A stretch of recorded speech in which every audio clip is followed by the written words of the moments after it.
बिस्मिल्लाहिर्रहमानिर्रहीम। अस्सलाम वालेकुम दोस्तों, मैं हूं मोहम्मद सुलेमान रशीद और आप देख रहे हैं मेरा यूट्यूब चैनल IT इन्फो। दोस्तों, आज की इस वीडियो में मैं आपको माइक्रोसॉफ्ट एक्सेल 2019 में राउंड फंक्शन का यूज़ किस तरह से करते हैं बताऊंगा।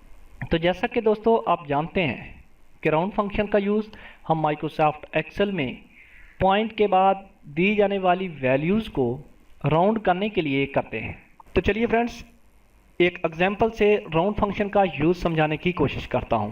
फ्रेंड्स, यहां पर हमें अगर मैथ में कोई वैल्यू दे रखी हो 5263 और हमसे कहा जाए कि इस वैल्यू को 3 डिजिट में राउंड करो, तो मैं इसको राउंड करते वक्त अगर हमें मैथ में राउंड करना हो तो इस तरह से 0.526 लिख दूंगा।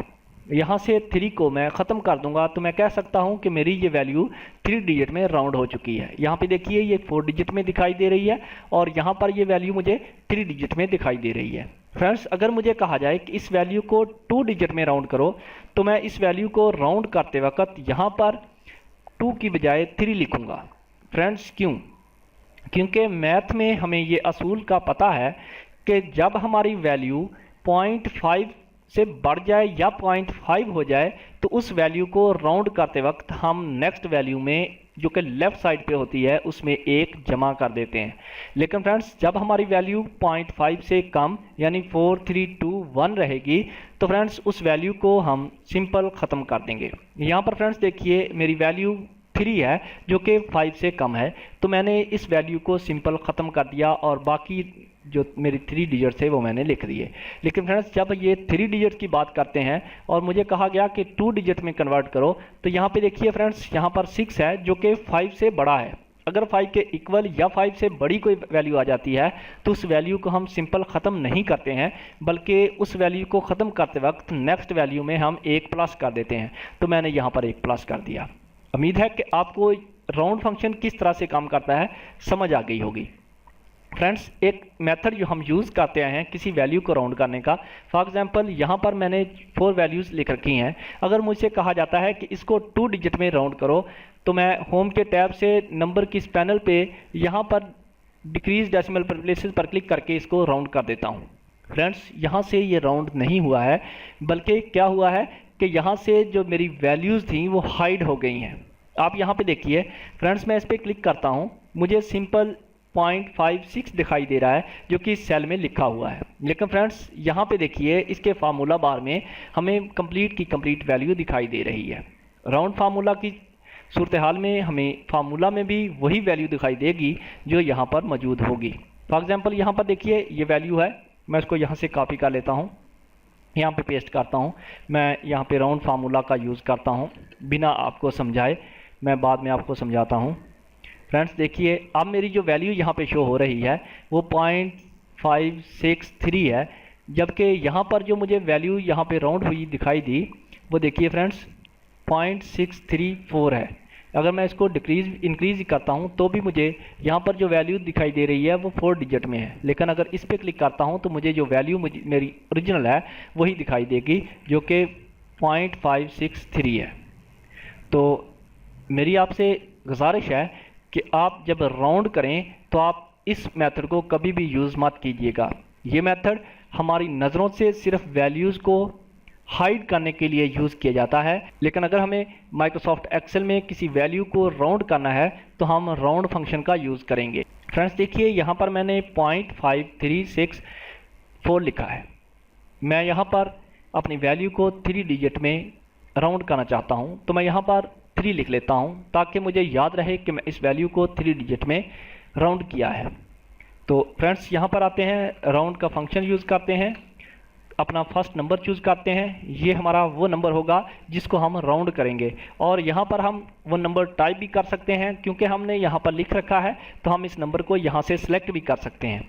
हम यहाँ पे टाइप करते हैं 3। ये 3 हमारा वो नंबर है जितने अदाद में हम उसको राउंड करना चाहते हैं। तो हम 3 डिजिट में इसको राउंड करना चाहते हैं तो यहाँ पर मैंने 3 लिख दिया। एंटर का बटन प्रेस करते हैं। देखिए फ्रेंड्स, हमारी ये वैल्यू 3 डिजिट में राउंड हो चुकी है।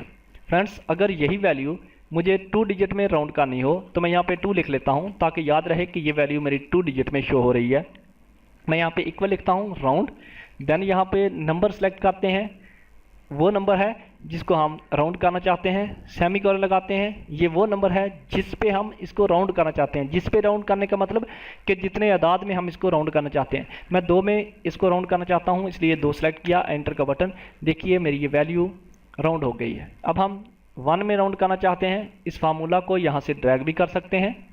आप देखिए ये 1 डिजिट में राउंड हो गई। इसको 0 में राउंड करना चाहते हैं, यहाँ पे 0 लिखते हैं, इस फार्मूला को यहाँ से ड्रैग करते हैं। देखिए फ्रेंड्स यहाँ पर 0 की जगह पे 1 हो गया है। 1 क्यों हुआ फ्रेंड्स? देखिए यहाँ पर 5 है। जब हम लास्ट वैल्यू को राउंड करते हैं जो कि पॉइंट के बिल्कुल साथ होती है, उस वैल्यू को जब हम राउंड करते हैं और वो वैल्यू हमारी 5 या उससे बड़ी होती है, तो उस वैल्यू को ख़त्म करते वक्त हम नेक्स्ट वैल्यू में 1 जमा कर देते हैं। लेकिन फ्रेंड्स अगर यहाँ पर 4 होता, जो कि मैं लिख के आपको दिखा रहा हूँ, तो यहाँ पर हमारा आंसर 0 आता। यहाँ पर क्योंकि 5 है, 5 हो, 6 हो, 7 हो, कोई भी हो, यानी 5 या उससे बड़ा हो, तो यहाँ पर आपका आंसर 1 आएगा। और अगर फ्रेंड्स हमसे कहा जाए कि आप इन वैल्यूज़ को माइनस में राउंड करो, तो फ्रेंड्स हम माइनस में भी राउंड कर सकते हैं। अगर हम -1 में राउंड करेंगे तो हमारा आंसर, अगर यहाँ पर आपकी वैल्यू 5 से कम रहेगी तो आपका आंसर 0 रहेगा, और अगर 5 से बढ़ जाएगी तो आपका आंसर 10 आएगा। और इसी तरह से फ्रेंड्स अगर आपकी वैल्यू 14 हो जाएगी तो आपका आंसर 10 रहेगा, लेकिन जैसे ही आपकी वैल्यू 15 होगी तो आपका आंसर 20 हो जाएगा। यानी आपको, अगर आप -1 यूज़ करते हैं यहाँ पर, तो आपको जो आंसर मिलेगा फ्रेंड्स वो 10 के मल्टीपल में मिलेगा। लेकिन फ्रेंड्स अगर आप यहाँ पर -2 यूज़ करते हैं तो आपको जो आंसर मिलेगा वो 100 के मल्टीपल्स में मिलेगा। लेकिन फ्रेंड्स अगर आप यहाँ पर -3 यूज़ करते हैं तो आपको जो आंसर मिलेगा वो 1000 के नियरेस्ट में मिलेगा। और अगर फ्रेंड्स आप -4 यूज़ करते हैं तो आपको जो आंसर मिलेगा वो 10,000 के नियरेस्ट में होगा। देखिए फ्रेंड्स यहाँ पर मैं 10 लिखता हूँ तो मेरा जो आंसर है मुझे 10 यहाँ पे दिखाई देगा। अगर मैं फ्रेंड्स यहाँ पे 14 कर देता हूँ तो भी मेरा आंसर यहाँ पर 10 ही रहेगा। लेकिन फ्रेंड्स अगर मैं यहाँ पे 15 करता हूँ तो देखिए मेरा आंसर 20 हो जाएगा। यानी जब आपकी वैल्यू नियरेस्ट टू 10 होगी तो आपको -1 की सूरत में वो आपको दिखाई देगी। और अगर आपकी वैल्यू नियरेस्ट टू 100 होगी, यानी 51 या उससे ज़्यादा होगी, तो आपको 100 यहाँ पे दिखाई देगा। मैं लिखता हूँ यहाँ पे 50, देखिए 100, यहाँ पे 51 लिखते हैं तो भी आपको 100 दिखाई देगा। 99 लिखेंगे तो भी आपको 100 दिखाई देगा। 149 लिखेंगे तो भी आपको 100 दिखाई देगा। जैसे ही आपकी वैल्यू 150 होगी, जो कि नियरेस्ट टू 100 है, यानी 50 कम 50, अगर 50 कम करते हैं तो 100 बन जाता है, अगर 50 बढ़ाते हैं तो 200 बन जाता है। जब आपकी वैल्यू हाफ में आ जाती है तो हाफ को हम नेक्स्ट वैल्यू में ऐड कर देते हैं, इसलिए यहाँ पे 100 शो होगा। इस तरह से फ्रेंड्स अगर आपकी वैल्यू यहाँ पर 550 आ जाए तो आपका आंसर 1000 हो जाएगा। या फिर फ्रेंड्स आपकी वैल्यू अगर 549 आ जाए तो आपका आंसर 1000 ही रहेगा। क्यों? क्योंकि फ्रेंड्स यहाँ पर 5 लिखा हुआ है। अगर यहाँ पर हम 499 कर देते हैं तो आंसर 0, यानी ये आपको 1000 के मल्टीपल में आंसर देगा 3, और 4 आपको 10,000 के मल्टीपल में आंसर देगा, और 2 आपको 100 के मल्टीपल में आंसर देगा, और 1 आपको 10 के मल्टीपल में आंसर देगा।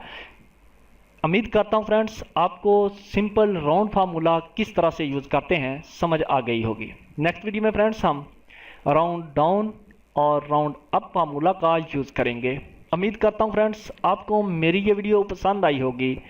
आपसे गुजारिश है कि अगर आपने मेरे इस चैनल को अभी तक सब्सक्राइब नहीं किया हुआ तो बराए मेहरबानी मेरे इस चैनल को सब्सक्राइब कर दीजिए, और साथ में बने हुए बेल आइकॉन को भी प्रेस कर दीजिए ताकि आपको मेरे आने वाली हर वीडियो का नोटिफिकेशन मिल सके।